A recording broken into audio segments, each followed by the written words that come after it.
Я приветствую вас, дорогие друзья, уважаемые гости и подписчики моего канала. Всем большое спасибо, что ждете новые выпуски новых гостей на канале. Полина Реутова, историк, медийщик, журналист и хозяйка телеграм-канала «Оптимистка» в штатском, со мной прямо сейчас на связи, тоже в штатском. Полина, приветствую вас. Добрый день. Я бы хотел начать наш разговор конкретно с вот этого напряженного периода конца апреля и перетекающего в начало мая. Мы видели срыв переговоров в Лондоне. Достаточно такая знаковая история. В каком плане? В том плане, что так просто председатель или там глава Госдепа, министр иностранных дел по-американски вместе со спецпосланником Виткофом не отказываются буквально за 16 часов от визита в Лондон для переговоров с украинской стороной. Вместо этого Виткоф сегодня у Путина. Понятно, ожидается там, наверное, тоже большая встреча, 4,5-5 часов разговоров, но все гадают о чем. Зеленский же ушел в отказ. Как вы видите вот эту чехарду с точки зрения челночной дипломатии американской? К чему она приведет и приведет ли? Трамп, как всегда, говорит, мы близки, скоро-скоро, вот-вот-вот. Но, похоже, уже его мало кто слушает. Что думаете?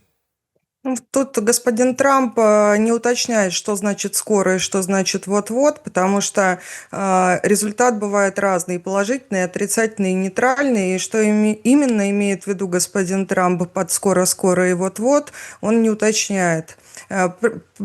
Приходят в прессу какие-то вбросы там, касательно каких-то планов. Это, я считаю, надо делить на 500.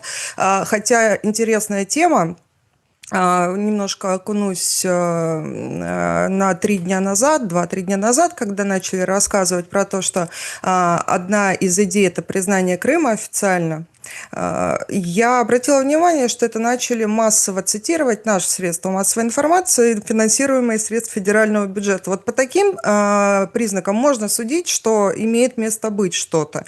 Особенно если цитируют так называемую недружественную прессу, которая аффилирована с демократами изначально и с этим глобалистским клубом. То есть не про трамповское, не про республиканское, а явно антироссийское, вот в той старой магистральной идее, которая действует.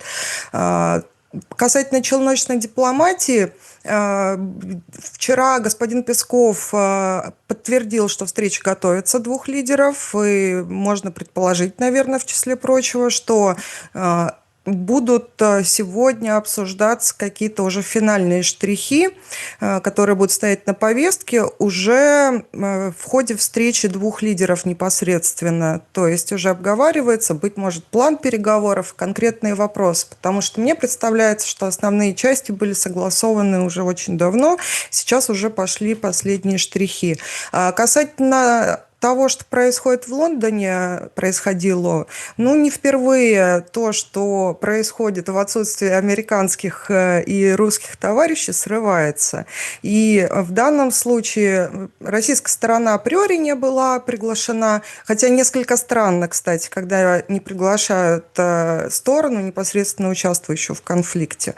И здесь мы можем немножко тоже назад оглянуться. Странно выглядит возмущение украинской стороны, когда американские с русскими переговариваются, в то же время, когда устраивали целые саммиты на более чем несколько десятков стран, и Россию не приглашали, их ничего не смущало в данном случае.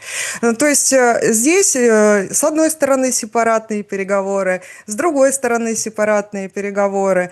И мне кажется, что ключевым моментом будет, когда все-таки американская сторона с, как я их называю, ошметками Антанты договорится. Это Лондон и Париж. Вот. Пока смотрите, что... по поводу Лондона и Парижа, сразу в продолжении темы, Стармер сделал свежее заявление, говорит, ребята, говорит Стармер, значит, к лету будет мир, но именно Украина, как пострадавшая сторона, как жертва агрессии, будет формировать его условия. Примечательно, что Times опубликовала днем ранее Ну, просто Таймс и Телеграф, они там, в принципе, похожие материалы, да, что вот вроде хотели отправлять войска в Украину, но передумали и ограничились там лишь инструкторами, и то в западных областях. В общем, как-то откатываются назад. И вот это, кстати, очень интересный момент по поводу ошметков Антанты. Так они прогибаются под Штаты или оппонируют, опять-таки, руками Зеленского, его публичными выступлениями, заявлениями, действиями, непосредственно Трампу? Вот сейчас это самый, наверное, очень важный вопрос. Что думаете? Я думаю, что Зеленский чуть более чем полностью не субъектен, и когда я слышу про какие-то планы на условиях Украины, это должно читать как планы на условиях Лондона.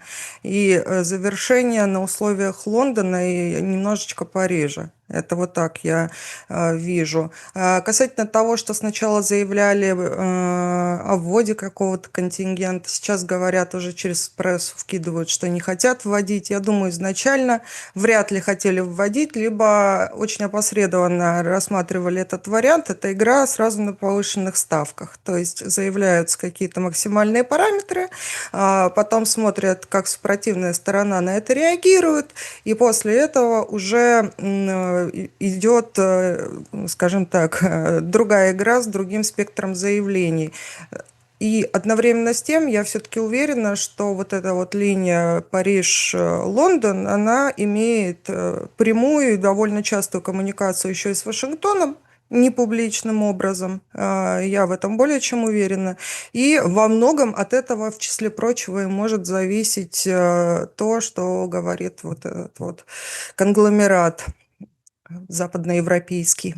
Я думаю, что от этого тоже зависит. На что рассчитывать Зеленскому? Потому что вы так его сходу обвинили в несубъектности, но тут же тоже многие эксперты говорят о том, вот несубъектно принимать какие-то решения, но абсолютно субъектно любые какие-то договоренности срывать, что, впрочем, показал Лондон. Ну, Павел Щелин об этом говорил, да, что отрицательная субъектность, здоровское определение, с этим согласна. Но я все-таки далека от мысли, что какие-то глобальные шаги или знаковые заявления, быть может, там есть расхождение по форме звучания, но по сути я более чем уверена, что с центром в Лондоне это все согласовывается. То есть это игра, скажем так, передвижение фигурок на шахматной доске, по большому счету. То есть, но с другой стороны, это одно другому не противоречит, и вполне возможно, господин Зеленский делает это с удовольствием, это с ним резонирует лично, он именно на такой позиции стоит, каким бы ни был хороший актер, но суть по тому, что он говорит и как себя ведет, мне кажется, он это делает искренне, вполне, несмотря на то, что получает ЦУ там, за Ла-Маншем где-нибудь, но делает это искренне. А что делать ему, на что рассчитывать? Ну, здесь, опять-таки, зависит уже напрямую от результатов тех коммуникаций, которые будут между Москвой и Вашингтоном, и то, что будет публично уже заявлено после встречи двух лидеров, которая, как мне представляется, уже где-то во второй декаде мая произойдет, вполне возможно. Это первое. И второе, что все-таки решит Вашингтонский обком с центром партии в Лондоне. Вот это вот тоже интересно будет. Но, однако же, это будет не публично по первости. Здесь уже нужно будет даже реагировать на конкретные действия скорее, нежели на публичные какие-то заявления. И тем более все, что в прессу вкидывается, надо делить на миллион всегда. Потому что, как правило, не за бесплатно, есть интересанты с тем, чтобы в определенный дискурс войти. Но если что-то цитируется российской прессой из ряда там РИА Новости, то, что из средств федерального бюджета какая-нибудь газета западная, то тут уже начинаешь задумываться, вероятно, имеет место быть то, Мгм. что там звучит. Ну, по поводу Крыма, вот прям камень преткновения. М. И вы знаете, очень достаточно осторожно, но так, понятно, прямо, в лоб. Звучат, например, такие заявления, как вот Кличко, который там на своем ломаном, у него русский как бы иногда ломаный и украинский, но на ломаном английском четко говорит о том, что временно надо отдать территории ради мира, и мир, собственно, тогда наступит. Почему, как вам кажется, Крым является вот такой точкой опоры, да, вот этих всех конфликтов и, ну, как бы источником вот этой противоречивости. Что я имею в виду? Понятно, что там никто не требовал от Зеленского отказываться Украине, Киеву от юридической, ну, скажем так, связи с Крымом. И никто не лезет в Конституцию. Речь шла о том, что американцы признают. Ну и будут делать бизнес с россиянами и так далее. Трамп сам говорит, Крым это не ко мне, это при Обаме отдали. Война вот эта в Украине, это не ко мне, это вот при Обаме, ну, там, Дональд ни при чем, как бы Джо виноват. Это война Байдена. То есть у него такие отговорки. Почему не находится какого-то компромиссного решения по этому вопросу? Как вам кажется? По вопросу Крыма. Потому что это важная стратегическая точка, раз. За этот полуостров много раз воевали самые разные люди и страны. Это и британцы, и турки очень Крымом интересуются. И ну, много ярких историй, скажем так, даже в масштабах исторических процессов. Там значимая военно-морская база Российской Федерации, и это еще очень такая серьезная идеологическая тема. Как мне кажется, она важная с той точки зрения, что с в высоких объемах все-таки люди действительно могут волеизъявиться, подлинно волеизъявиться, там без всяких подтасовок. Я знаю, какие настроения были в Крыму и какие они сейчас. Люди действительно хотели присоединиться к России. Признавать этот референдум, не признавать, но факт остается фактом. И то, что де-факто Соединенные Штаты это не де юре, конечно, а де-факто приняли и никакие действия не предпринимали. Ходят даже слухи, что там и господину Турчинову кое-кто из Белого дома звонил и говорил, что никаких действий предпринимать не нужно. То есть как будто консенсусное какое-то было решение. То есть все с него началось. С него началось, и вот эта идея о, скажем так, ну, как у нас некоторые считают, восстановление территориальной целостности исторической Руси, там в понятных ее масштабах, она как раз начинается с Крыма. Вот. И это реваншистские настроения, в том числе российского государства. Кстати, я думаю, что и Украина к этим реваншистским настроениям, когда осознает себя частью империи, транспарентной и равной, мое суждение, то, что у нас три народа, Россия, Украина, Беларусь, это один народ, который сегментирован, у каждого свои особенностями. То есть мы цивилизационно неразрывно связаны. Я думаю, что и на Украине тоже будут реваншистские настроения, в хорошем смысле этого слова, уже не против русских, а против подлинного врага, который на Западе находится. Думаю, понимание это придет постепенно. И вот этот комплекс истории, то, что вроде бы все получилось в 91-м, к этому долго шли, выиграли холодную войну, а тут какое-то возрождение пошло. Россия встала на ноги, в том числе во многом благодаря Западу, благодаря открытию рынков, взаимоотношений, технологий и так далее.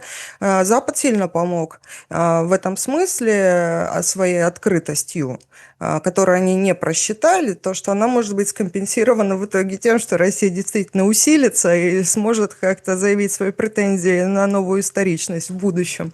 Вот, собственно, и все. То есть здесь много моментов разноплановых, и, знаете, я думаю, что идеологический момент здесь совсем не слабее, чем момент там, стратегической безопасности, скажем, с учетом такой серьезной и выгодной локации, как Крымский полуостров, там для логистики, для безопасности и так далее.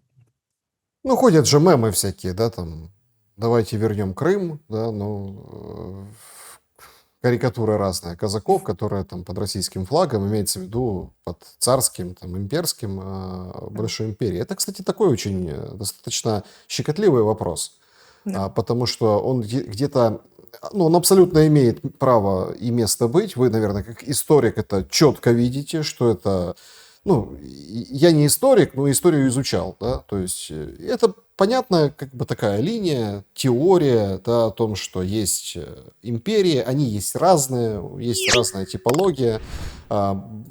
в отношении и соседей, и в отношении, собственно, тех народов, которые, или там тех стран, территорий, или конкретных как бы общностей, которые в нее входят, потому что есть типы разные. Но меня интересует другой момент. Смотрите, крови ведь много. Трамп выходит и говорит, ну там, в ответе на вопрос журналиста, мол, а вы вот Путину скажите, ну вот, я не хочу, чтобы били по Украине. Вы скажите Путину, он вас послушает. Говорит, я скажу, чтоб не бил по Украине, и он меня послушает. Ну, такой диалог был очень такой резкий, разбросанный. Бьют же сильно. Вот сегодня траур по киевским жертвам. Кровь, получается, она же разрывает империю или наоборот сплочает? Как бы вот на такой философский вопрос ответили? Ну, в моменте разрывает, а потом сплочает все-таки, когда будет осознан подлинный враг, который у нас общий. Вот, и здесь первопричины немножко другие.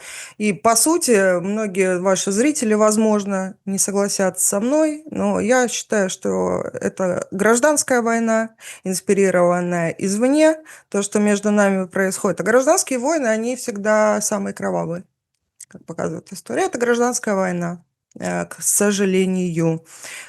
И, конечно, хочется, чтобы это все скорее закончилось, но здесь виноваты все. Россия виновата в том, что допустила, попустила, упустила. Вот. А Украина в данном случае виновата в том, что повелась на вот эти несуществующие плюшки и поверила в сепаратность вот этого цивилизационного выбора, который невозможен. Ни с одной из сторон невозможно. Если если родственники друг друга анафеме предадут, они от этого родственниками быть никогда не перестанут. Ни по форме, ни по сути, ни по крови. Вот что по сути произошло. К сожалению, крови много, и то, что сейчас видим, вот эта эскалационная спираль, иногда, чтобы болезнь, как это не цинично звучит, но вот чтобы более понятно было, иногда, чтобы болезнь вылечить, ее надо обострить. И перед уже окончанием, я все-таки думаю, что мы к концу идем в том смысле, что боевые действия будут сильно снижены по интенсивности как минимум, да. Эхо войны будет еще несколько лет в любом случае, в том или ином виде. Но вот эта вот гиперэскалация, она все-таки, как знаете, есть затишье перед бурей, а есть сильная буря, за которой неизбежно будет затишье, причем на большом контрасте. Вопрос как-то со звездочкой. Российскому руководству, если так проанализировать, а есть уже что анализировать, потому что мы стали свидетелями этапов войны. То есть это одно было в начале, потом дальше Россия закапывалась в линиях Суровикина, который, в принципе, выжил, да, выжил с точки зрения своего там, ну, может, статуса не совсем выжил, но, в общем, его не бросили за решетку, с ним не расправились, хотя вроде как отношения с Пригожиным были. В общем, сослали его. Там нюансы есть, о которых публика не знает, со временем вскроется, пока не буду говорить. Ну, не слишком простая у него ситуация. Извините, что перебила. Нет, ну это просто, я имею в виду, что это, ну давайте так, это вот как лицо периода или там. Но не генерал Попов, условно. Да, не генерал Попов, Угу. которого взяли и там пятерку ему выписали, причем там подписи, как, в общем, ну, смотрите, тут мне как украинцу защищать генерала Попова смысла нет. Но мы же наблюдаем за процессом вместе со всеми, которые там, ну, как-то так достаточно удивлены всем происходящим. Понятно, что есть жернова системы, в них попадают. Причем система похожая, немножко как бы больше жернова в Кремле, чуть-чуть поменьше, но тоже жернова в Киеве. И вот это вот все молотит там людей войны, или там людей, которые связаны, или людей, которые медийщиков, или других людей. Ну, может, коснемся об этом чуть позже, поговорим. Ну, вот я имею в виду периоды. Были вот разные периоды войны. Она абсолютно разная. Есть что анализировать. В чем мой вопрос? Кремлю выгоден Зеленский на своем посту? Текущая конфигурация, я думаю, да. Просто потому, что он понятен. И плюс-минус понятны его скажу грубо, извините, подлинные хозяева, то есть с кем вести коммуникацию.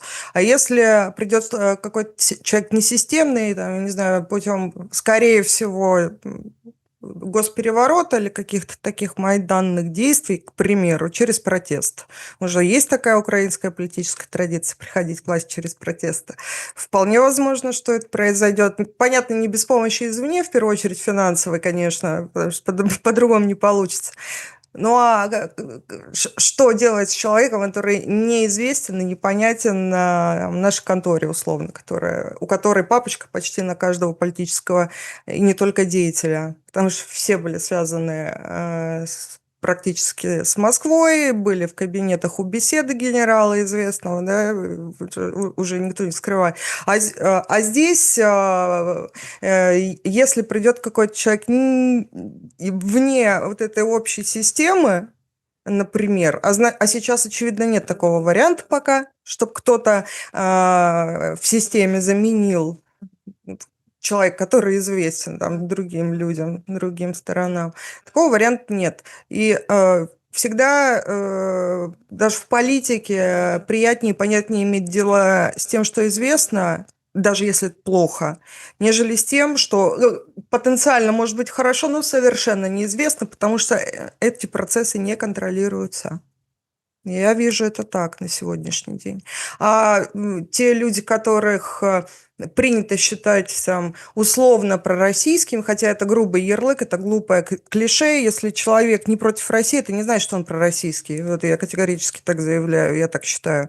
Вот. А это такое пропагандистское клише. Многие из них сейчас находятся в Москве, там не будем фамилии называть, но так или иначе, вот в текущей конфигурации у них уже определенный шлейф, определенный флер такой толерантности, как минимум, с Россией сохранился, и понятно, что на сегодняшний день никаких электоральных перспектив такие люди не имеют. Вот, поэтому и здесь сейчас, может быть, есть уже какая-то консенсусная фигура, о чем мы не знаем. Вполне возможно. Причем между несколькими сторонами, может, она прямо сейчас, пока мы с вами разговариваем, согласовывается. Но пока и маємо те, що маємо, как говорил покойный господин Кравчук. Поэтому приятнее и понятнее иметь дело с тем, что известно, кого-то хотя бы вживую видел. Вот так вижу как-то. В Украине много говорят, ну и это не только в Украине, и сливы там были определенные. В общем, многие связаны с Россией, тут вы правы.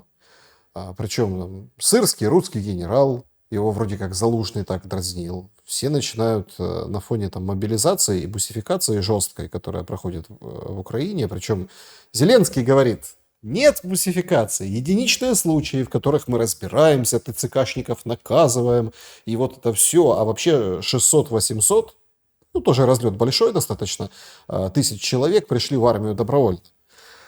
И спрашивают, а где же там дети Сырского, да, где дочери, а где там ну, родня, где кто, там, Ермака, кто у него был папа. То есть это периодически всплывает, когда там хотят как-то уколоть или ущипнуть, ну, в политических, понятно, целях. Есть ли, ну вот, как вы относитесь к конспирологии, что все это, ну, условно, большой спектакль, в котором завязаны тот же Лондон, Киев и Москва. И все друг с другом, ну, скажем, на самом деле, на самом верху, не то чтобы дружат, но играют по очень понятным правилам, не атакуя друг друга, имеется в виду напрямую физически, с таким джентльменским договором воюют. Что думаете? Я не сторонник этой теории. Как вы уже выше сказали, слишком много крови, что неизбежно влечет за собой сильные репутационные и иные риски, несопоставимы. То есть это слишком большая цена. То, что условного Зеленского никто не трогал, да, ни в Изюме, ни в Херсоне, ни на ЛБС, ну, в принципе, известная тема. Один израильский товарищ прям сказал, и у нас это не опровергал никто, что наш верховный главнокомандующий, президент, дал слово. А он как раз известен тем, что он слово держит. Вот. За ним это водится. Это среди одних из его больших положительных моментов, с моей точки зрения. Он дал слово, что с Зеленским ничего не будет физически. И, как мы видим, это слово держится более чем успешно. Как только он приезжал куда-то в потенциально опасное место, моментально все обстрелы прекращались. Как говорит один наш неоклассик с телека, совпадение? Не думаю. Конечно, есть какие-то договоренности, коммуникации продолжаются в любом случае. Даже между Россией и Украиной сегодня продолжаются коммуникации там, по гуманитарным историям, там, обмены и так далее. Конечно, идет общение, это понятное дело. Никто его публичить не будет. Но чтобы вот так вот глобально вот это big game какой-то, то есть как в этом «Хвост виляет собакой», да, когда там только по телеку была война, а потом выяснилось, что все сложнее, здесь нет. Здесь нет. То, в чем я совершенно уверена, так это в том, что де-факто война была уже неизбежна после встречи Байдена с Путиным в Женеве. Вот. Тогда уже вот была точка невозврата, пожалуй. Так а что Вот произошло?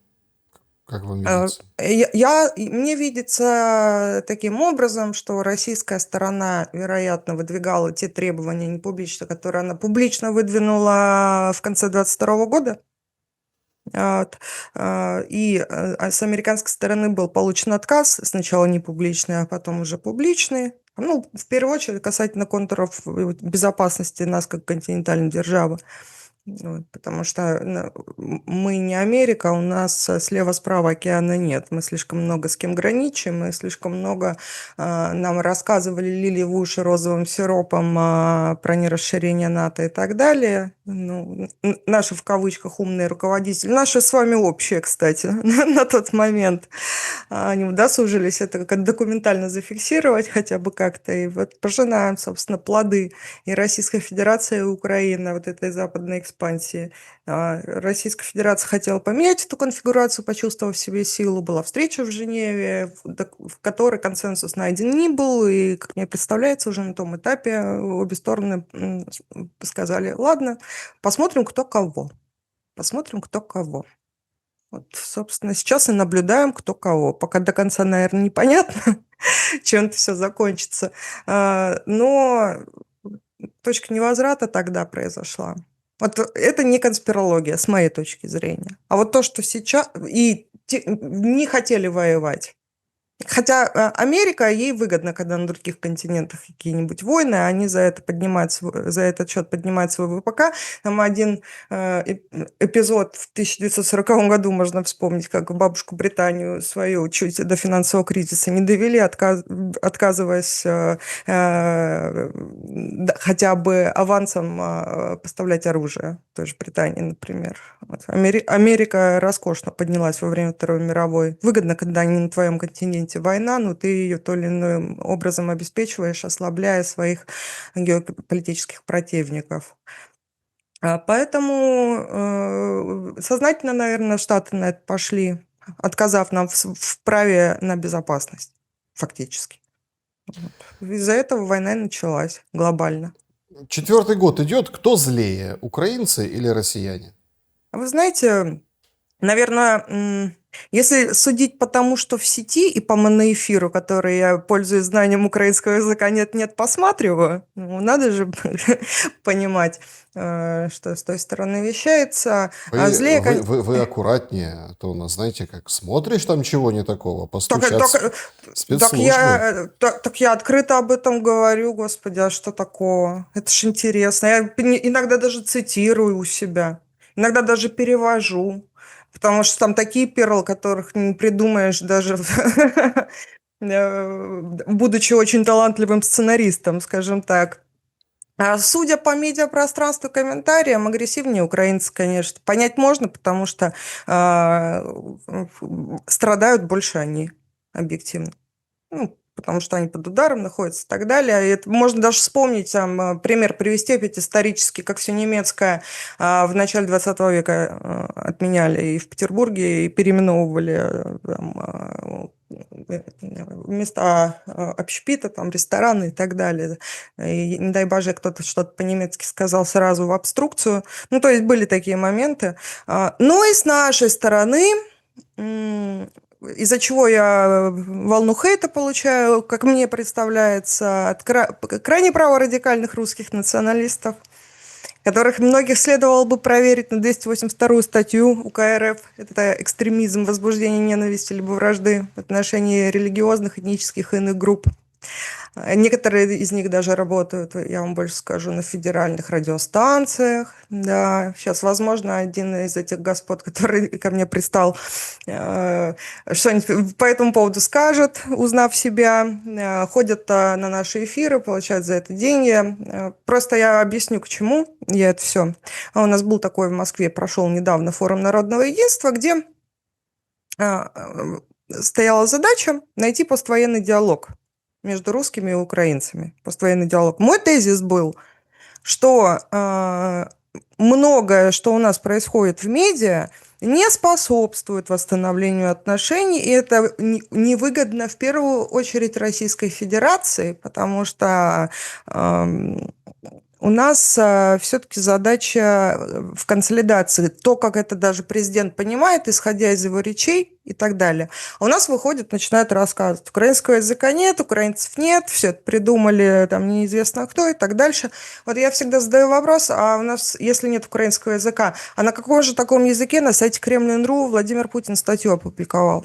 А что, президенту больше нечем заняться, чем на несуществующих языках про несуществующие народы публиковать статьи? Ну, хотя бы первое лицо слушайте. Они, ощущение, что они даже не слушают президента, хотя постоянно к нему оперируют. Всегда. И я просто пытаюсь вот таким вот радикальным людям объяснить, хотя с ними диалог невозможен, так же, как и с вашей стороны, вот кто на себя напялил кастрюлю, невозможно добиться, совершенно. Вот я нашим пытаюсь объяснить, говорю, ребят, смотрите, человек обыкновенный, не в вертикали власти, он зомбирован моноэфиром последние несколько лет. Как вы думаете, как он к вам будет относиться, если вы к нему сейчас домой придете и скажете, что его не существует, украинского языка не существует, а он, может, на нем с рождения говорит. Даже на юго-востоке, в сельской местности, там суржик больше на украинский похож, там, нежели на русский. И люди воспринимают себя так, самоидентификация, идентичность такая. А к вам приходят добрые, в кавычках, освободители, начинают рассказывать, что вас, ребята, не существует, вашего языка не существует, культуры тоже. Это что? Вы считаете, что это вот цель? Так это похоже уже как бы на 282-ю статью. Это экстремизм. Это натуральный экстремизм. Так а чего, почему я- пришли? Тут же, понимаете, важный вопрос. Почему пришли? Здесь вы имеете в виду, как есть, или как это должен человеку объяснить? Нет, как есть. Ну вот взяли и пришли.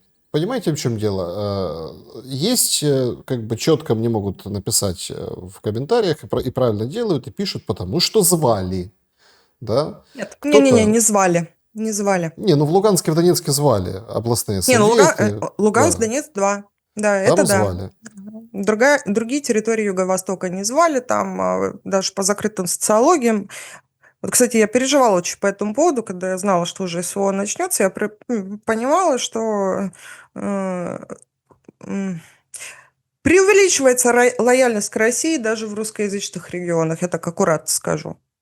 Вот. Это лояльность, на которую рассчитывали, ее нет, а те люди, которые лояльны были, после того, как в их дом прилетит ракета, лояльными быть перестанут. Вот этот процесс меня сильно волновал, и сейчас волнует тоже. Зачем пришли? Вы знаете, но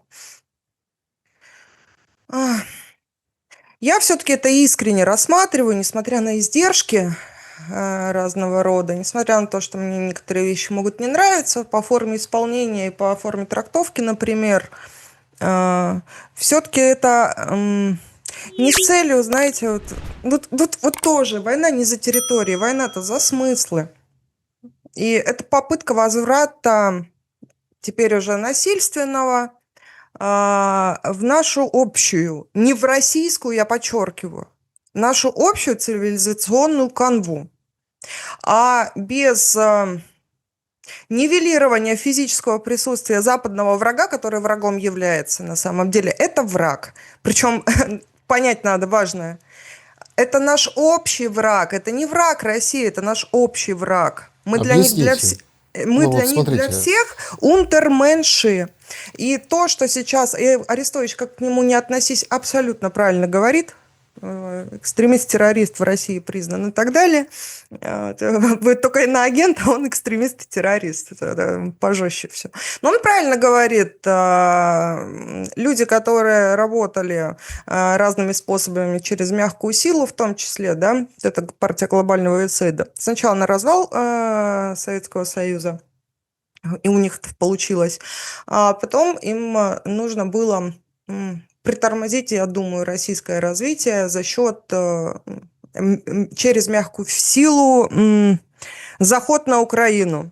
И через построение ее сначала идеологически, а потом силовым образом в качестве проекта «Антироссия». И Украина свою самость потеряла, потому что Украина в нынешнем виде, кроме как антироссии, ничем существовать не может. Даже вот в эфемерной государственности, к сожалению.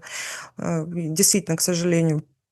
Поэтому то, что было внушено, привнесено с попустительства России как все-таки большого геополитического игрока, несмотря на то, что она была на обломках двух империй в очень короткий период, там меньше, чем за 100 лет. Это очень короткий период в масштабах истории стоять на обломках двух империй. Сначала Российская империя, потом Советский Союз. И с попустительства России и при деятельном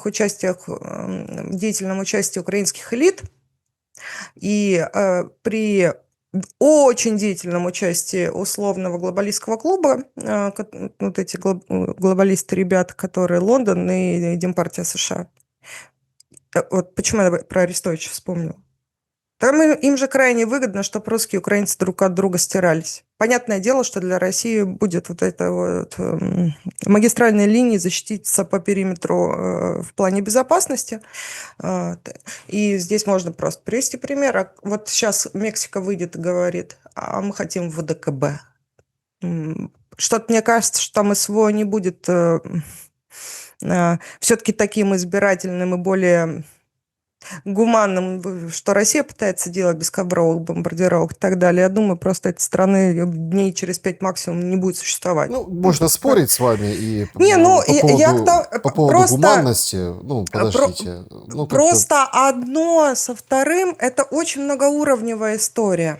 Это поймите, пожалуйста, многоуровневая ну, история. опять-таки, есть же выражение старое, такое восточное, что ишак с золотом города берет. Золота больше в другой стороне. Вот элиты на запах и побежали. Ну, вот все просто. Но если у тебя не хватает ума, сил, средств, и ты включаешь военную составляющую, то вот, в принципе, происходят эти войны. Что вы думаете о Донбассе? Вот многие, когда... Ну, и Зеленский там тоже вчера говорил в ЮАР. Кстати, такая интересная история. Ну, это по состоянию на момент нашего разговора с Полиной. Сейчас появляется информация, что да кто его знает, а поедет Зеленский, не поедет к папе римскому на похороны. Вот оказывается, вроде как вернулся в Украину из ЮАР. А как же? Он же должен прилететь в Польшу, а потом в Рим. А как? А подождите, нечего надеть, получается, да? Многие же обсуждают в украинском сегменте, а в чем он поедет? Это же все-таки, ну, такое... В черном камуфляже. Нет, но это очень важное мероприятие. Там 50 лидеров понятно. стран, там, да, Россия отправляет министра культуры, да, хотя там в соцсетях запускают какие-то утки, а вдруг Путин приедет, его ж не тронут в Италии, это не тронут. Не Ну, приедет. Путин не приедет к папе, конечно, на прощание, тем более Франциску. Дело не в этом. Вот если не хватает вот этой силы и, ну, вот, ума, то есть происходит война, да, и многие пишут на вот это утверждение, на заявление Зеленского, ведь он как позиционирует? Мы и так идем на большой компромисс, Украина, мы, как жертва агрессии, на нас напали, нас бомбили, разбили там дома людей, положили в землю, обычных имеется в виду людей, то есть трагедии, ужас и кошмар. И мы и так, это с нашей стороны уступка, что мы без каких-то условий просто прекращаем огонь и садимся за стол переговоров. Мол, это наша уступка. Трамп выходит, говорит, уступка России, что она отказывается захватывать всю Украину и прекращает войну. То есть это абсолютно два таких, с точки зрения конфликтологии, два таких очень несовместимых момента по поводу кого. Взаимоисключающие параграфы во многом даже. То есть, и вот тут начинается вопрос. Когда мы поднимаем эту тему, понятно, всплывает Донбасс. Да? Вот смотрите, там убили людей. И пишут, приходят в комментарии, а вот на Донбассе убили там столько-то, а вот тогда. Проблема, вот это, кстати, даже вот как к историку к вам такой пас, потому что об этом нужно рассуждать и думать. Ведь почему сейчас вот эта история с Крымом, которой мы коснулись, вот она вот такая, как есть? Потому что уже, простите, 11 лет, да, плюс, но это не подконтрольная Украине территория. Это много. С точки зрения человеческой жизни это много. А люди на войне, у них обострены чувства. Они смотрят, как выжить, как пропетлять. Даже те, которые зарабатывают на войне и крутят, намывают себе кэш и лаве, они тоже в этом состоянии. Как урвать, как выжить, как там что, где, куда, как. Вот они идут, не пользуются временем. Хоть они там плохие, нехорошие люди, там воруют на войне. Но это такая... И вот с точки зрения этой парадигмы, слушайте, 11 лет уже нет этого. И уже включается вот это мышление Трампа, бизнес-мышление, сделка. А давай меняться, а давай там что-то где-то, а вот что-то на это. Но вот Зеленский на это не идет. Все-таки мой вопрос вот о Донбассе, о вот этих первопричинах, ну и непримиримости несовместимости двух уступок. Ну, во-первых, Трамп, конечно, это смешно, уступка Путина, что он не хочет всю Украину захватывать. Ну, дело в том, что он и не собирался всю Украину захватывать примерно никогда. Ну, то есть это интересно. И опять-таки война это не за территории. А касательно Донбасса, но я бы напомнила зрителям и вам, Александр, о такой штуке. У нас-то все ссылаются на крымский референдум, да, но все у нас старательно забыли в России, что на Донбассе тоже был референдум. Организован несколько иначе. Но там были большие очереди, люди волеизъявлялись, хотели по Крымскому пути пойти. А Российская Федерация сделала вывод, что никакого референдума не было. Вид сделала. Он просто его проигнорировал. И одна из первопричин. То, что, ну, скажем так, люди, понятно, что люди хотели действительно. Они не хотели жить под властью, полученной людьми, исповедующими праворадикальные взгляды в ходе госпереворота. Ментальность там другая, нежели там центр-запад, например. И то в центре тоже не сильно близкие эти были настроения. Потому что пассионарные меньшинства, они громкие, и создает ощущение массовости. В этом сила пассионарных меньшинств. Поэтому и говорят, что историю часто пассионарные меньшинства разделяют. А человек уже, руководствуясь стадным инстинктом, будучи отрицательно относящимся либо нейтральным, примыкает уже к пассионарному меньшинству, полагая, что это большинство. И вот так и получилось то, что, как мне представляется, 13-14 год. Там было свое пассионарное на то время и даже несколько маргинальное, как мне кажется, для российской власти меньшинство во властной вертикали. И люди уже в большинстве, я сейчас разделяю здесь просто условную власть, там, людей, которые фактически властью обладали, да, и народы на тех территориях, в ДНР и ЛНР. Люди действительно хотели, но их хотелка была Россией проигнорирована, не воспринято никак. И когда тогдашние украинские власти. Кстати, напомню зрителям, какая страна первая признала Порошенко? Российская Федерация, между прочим, да? И когда мы рассказываем сейчас про госпереворот, мне тоже смешно слушать, а что мы ссылаемся на госпереворот, будучи страной, которая первая этот госпереворот и признала, фактически признав Порошенко. Ну, странно получается как-то. Об этом тоже надо помнить, напоминать всем. Какая такая страна первая признала госпереворот, это де-факто и де-юре госпереворот был.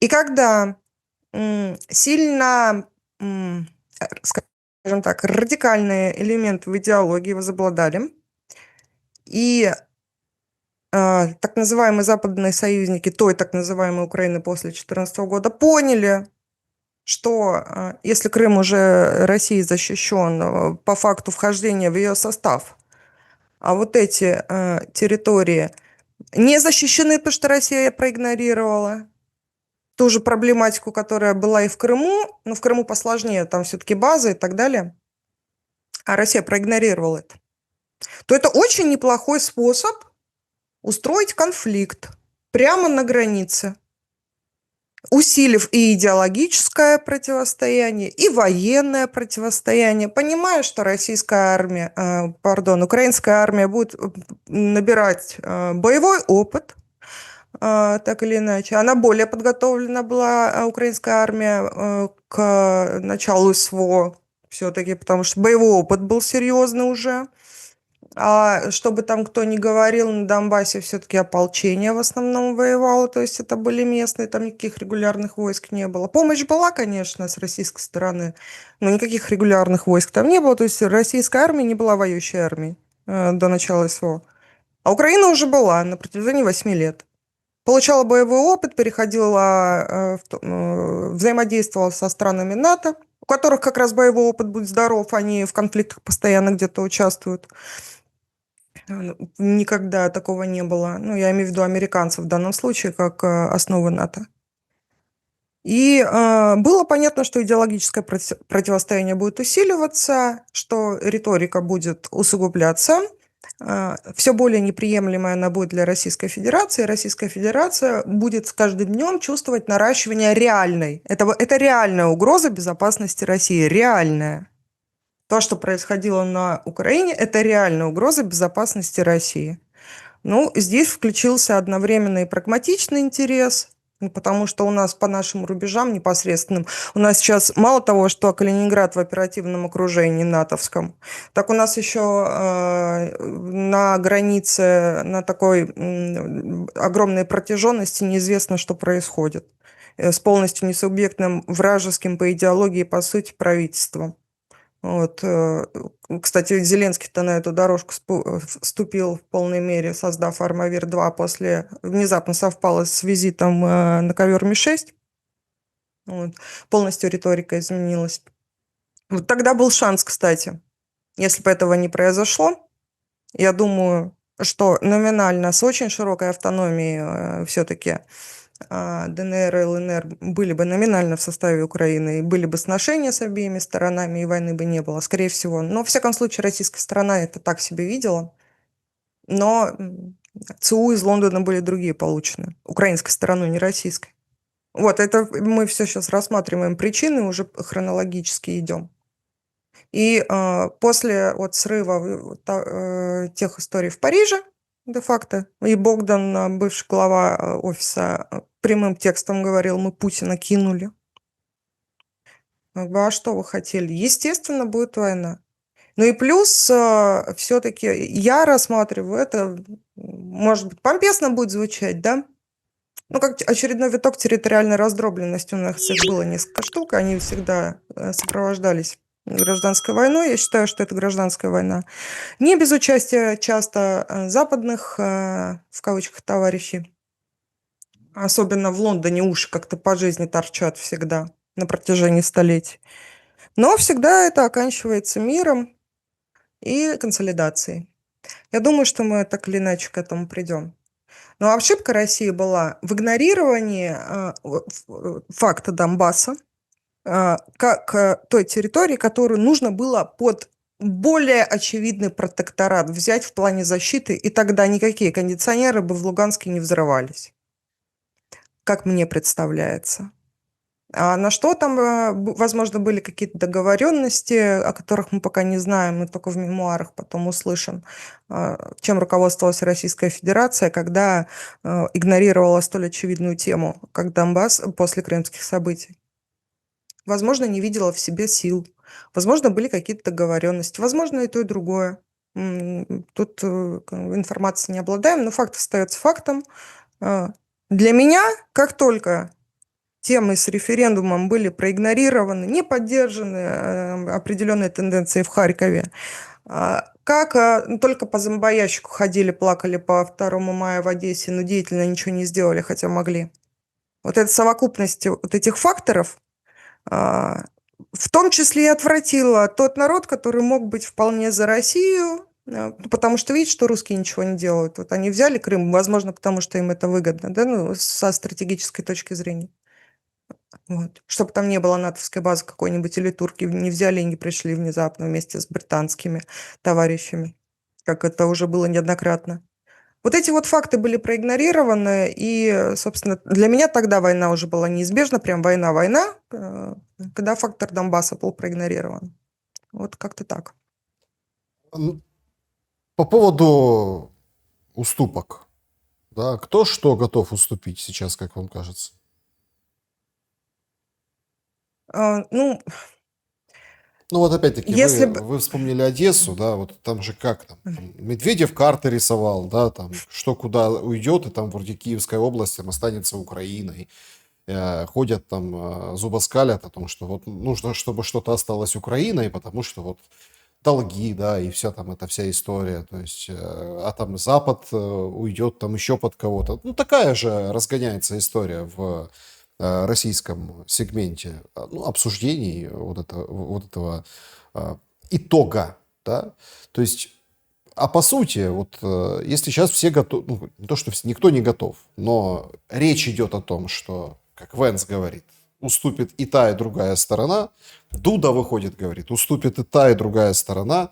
Да Рамафоса говорит об этом. Это вот вообще, я вчера в прямом эфире, я прям, ну вот правда, вот он вроде принял, он же хозяин, это старая школа дипломатии, он не может перечить. Его хорошенько так использовали, список из 400 детей передали. А что он будет с ним делать, этот Рамафоса, президент Будет ЮАР? смотреть на него перед сном, Но это все равно наверное. это все равно как вот это, когда в овальном кабинете передавал фотографии пленных. Ну, спасибо.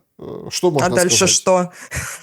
Показывал, рассматривал, тут, конечно, ужасался. Ну, а потом скандалом это все закончилось. То есть, понятно, то есть, пишут, вот мы к Рамафосе приехали, чтобы давить на Россию. А он вроде не может сказать нет, потому что к нему уже приехали. Ну, там понятия другие у них, вот такая у них дипломатическая этика прежде всего. Они не могут устроить скандал в ЮАР, потому что к ним приехал, ну, там, президент другой страны.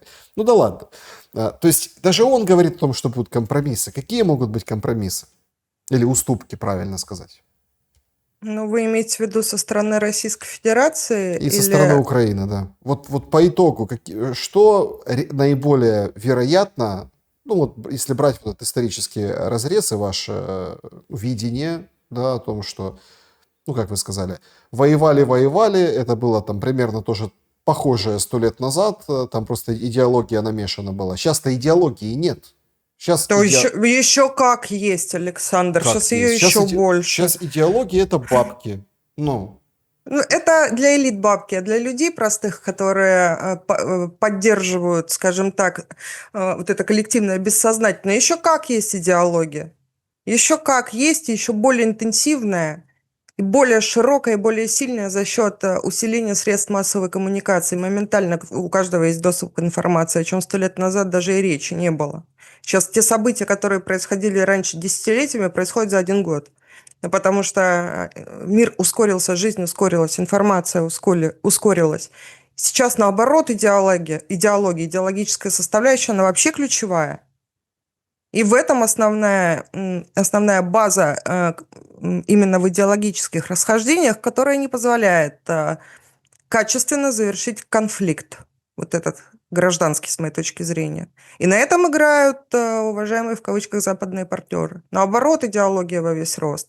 Касательно уступок, ну то, что Трамп сказал, так Путин и не собирался всю Украину завоевывать.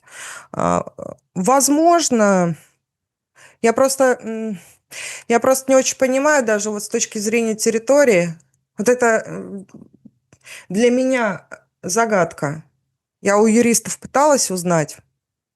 Я не оспариваю слова президента России о том, что в областных границах входит там ДНР, ЛНР, Запорожская, Херсонская, то есть административные границы, да? Мы ссылаемся на референдумы, правильно? Хорошо. Но в существенной части тех территорий, которые записаны в нашей Конституции, хотя там не обозначено именно, что административные, просто Запорожская, Херсонская, там же референдумы и волеизъявление не проходило. Вот в чем дело. Не проходило, ну, правда, не проходило. Возможно, что какой-то компромисс, я компромисс сейчас веду. Возможно, Россия согласится на повторную легитимность, скажем так. Ну, уже второй, не повторную, на многоуровневую легитимность путем проведения каких-то плебисцитов более масштабных уже с иным уровнем признания. И либо будет на этом настаивать, может быть. Так, то есть это еще не захваченная Россией территория, там будут проводить референдумы? А почему нет?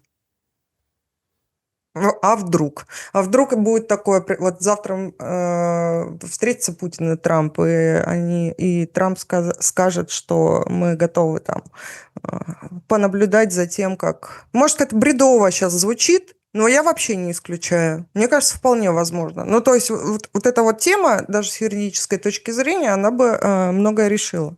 Если по Крыму никакого вопросов нет, по ЛНР, ДНР, как правило, тоже никакого вопросов нет. Ну, в плане там глобального волеизъявления, то по Запорожской, Херсонской все же спорят и с российской стороны, и с украинской стороны, как вот это вообще понимать, по ЛБСу или смотреть, или не по ЛБСу.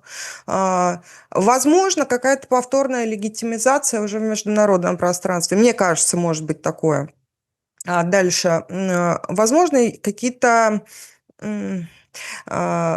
какие-то перемирия более масштабные с них начнут по большему количеству секторов, но здесь должны взять на себя ответственность за наблюдение, там, допустим, те же американские, которые как посредники выступают, к примеру. Не знаю, готовы ли они на это пойти или нет. Но русские просто в одностороннем порядке без конвенциональной международной группы наблюдателей не пойдет на это, просто потому что не будет объективности, кстати, ни с одной, ни с другой стороны. Обе стороны будут друг друга обвинять в нарушениях, и все. То есть какая-то международная группа должна быть создана. Наверное, над этим идет работа. По поводу Украины в плане уступок. Вы знаете, ну будь там хоть какая-нибудь субъектность, можно бы об этом говорить. Мне кажется, просто будет перед фактом поставлено. Но если нет физического ресурса, технического ресурса для того, чтобы отвоеваться, для того, чтобы поддерживать экономику, ну, вести субъектную политику хотя бы в какой-то степени, не так, как не в той части, что создавать не можем, но рушить можем, мое почтение, там все договоренности и так далее.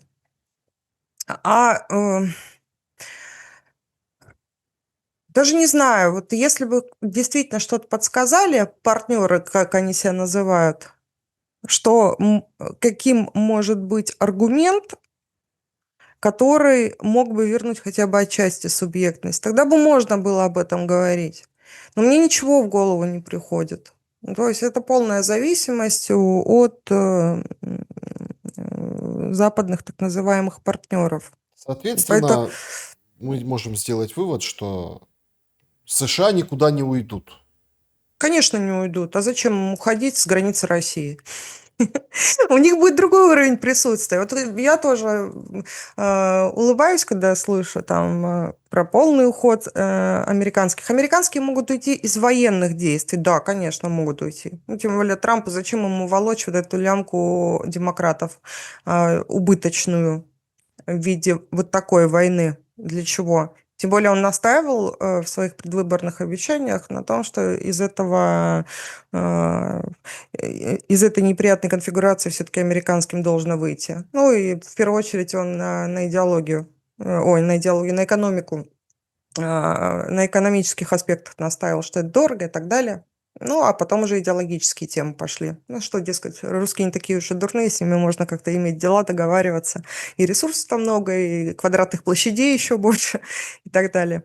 Конечно, американские не уйдут. Зачем им уходить из Европы? Конечно, они будут присутствие сохранять, но просто оно будет другое. Оно может быть конвенционально для России. Вот. Кстати, это яркий пример того, что чтобы присутствовать, совершенно не обязательно чинить враждебное присутствие. Можно конвенциональное присутствие организовывать. Кстати, это касается и русских в том числе. Вот. Поэтому здесь, конечно, американским зачем им выходить, тем более там меморандум уже подписали. Кстати, возможно, кстати, и оспорят потом что-нибудь из этого. Хотя нет смысла американским выходить. Можно с русскими взаимодействовать и сохраняя свое присутствие. В случае чего, дам на будущее, кстати, укрепляя свои позиции, еще более серьезно интегрироваться в государство, которое на границе с Россией, с геополитическим соперником, которые все равно русские останутся геополитическими соперниками американцев. Хотя ситуативные союзы, как мы сейчас видим, могут периодически возникать. У нас служба внешней разведки России, я не знаю, видели вы или нет, великолепную статью написала про то, как американские товарищи с русскими периодически объединялись против европейского неофашистского и фашистского и нацистского глобализма Ну, знаете, я не видел, но спичрайтеры... в преддверии Дня Победы. Но Статья вышла. да, спичрайтера Зеленского видели, он уже второй раз заявляет публично о том, что русские с американцами всегда враждовали. Вот. А мы, украинцы, были в составе СССР, и это все знаем, поэтому верьте нам. Вот такую, как бы, этот конек риторический ему прописали, и он уже второй раз его повторяет и в интервью, в общем, и на публичных выступлениях тоже. Полина Реутова была моим собеседником сегодня. Спасибо вам большое за время и мысли. Спасибо, Александр. Спасибо, уважаемые зрители. Друзья, берегите себя. Всем добра и света. Напишите, что думаете по поводу этого разговора в комментариях к этому видео. Увидимся. До скорого.